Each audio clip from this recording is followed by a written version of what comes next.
But one he obviously doesn't have is a prejudice against women, or he wouldn't have been willing to appear tonight with 3 women being the only male on the program.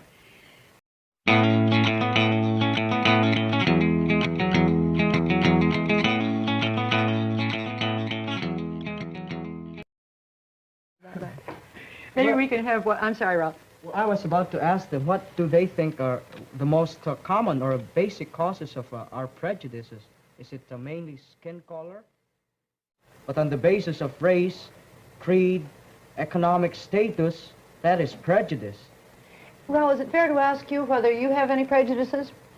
Well, I guess so, Mrs. Waller. And being brutally frank, I'm prejudiced against Japanese. Well, not to the extent that I hate them. No, not that way. But I got this, well, as a result of World War II. Because, well, I guess I was yet too young to understand what happened during those times. But I think that what my relatives and friends and the people who were witness to that unfaithful occasion, well, they just more than justify the fact. And I think it's justified for me to feel the same way because, well, I know that my people suffered very much under that rule. You still as prejudiced against the Japanese as you were?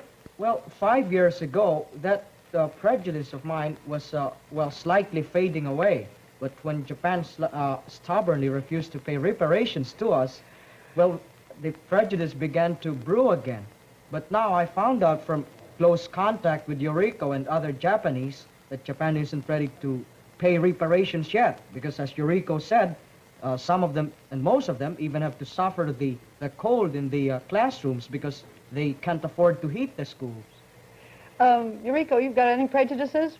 Well, I don't have any prejudice for Philippines, but many Japanese people hate Korea because the president of Korea made the line, his own line, on the public sea between Korea and Japan. And if the Japanese fishermen go over the line, they are caught by Korean people, and they can't go home for a while. And we are trying to be friends for Korea. Now that we've started, we better go on around the circle. Judith, you got any prejudices that you admit? Yes, I suppose I'd better admit them, although I'm English. I have some very foolish prejudices you'll probably laugh. For instance, as soon as I meet a person with red hair, I always put myself on my guard because I have a silly prejudice that all red-headed people have terrible tempers, you know, that they're as passionate as the color of their hair. Oh, and then I have another silly prejudice. For example, when I first met the Australian delegate, Elizabeth Woodgate, who hasn't been on television, I was shocked by her accent, because to me it sounds just like a Cockney accent would in England. And I hope I'm not conceited or anything, but a Cockney accent in England, you know, most English people would shudder a little bit when they hear it. But she very frankly told me that she shuddered when she heard my accent. So I got paid back for that, too. Why did she say she did? Oh, I think she imagines that... she said she really had to forget my accent in order to like me, because it was too formal. I gather most Americans think about that about the English as well. So. Ratnati, it's your turn. Well, sometimes I have prejudice against the Dutch people when in school when I learned the history and learned how the Dutch people treated Indonesian. And I have some other prejudices of my own. That's I hate people who are proud and who feel that he is the master of the other people and who thinks that he knows everything than anybody else. Let's come back to you a minute, Raul. Are there any prejudices in the Philippines between groups of people? Yes, there are existing prejudices between groups of people.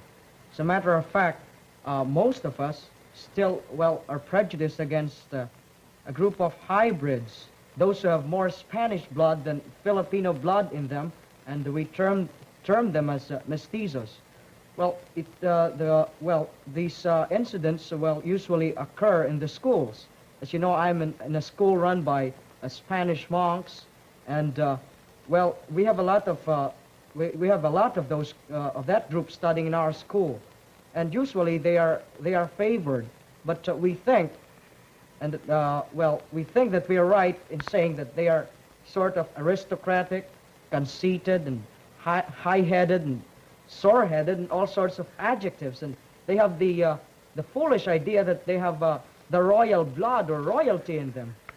Well, how do you get along with these boys in school, Raul? Are there any problems? Well, frankly speaking, I don't get along with them pretty well. As a matter of fact, well, we usually fight with one another.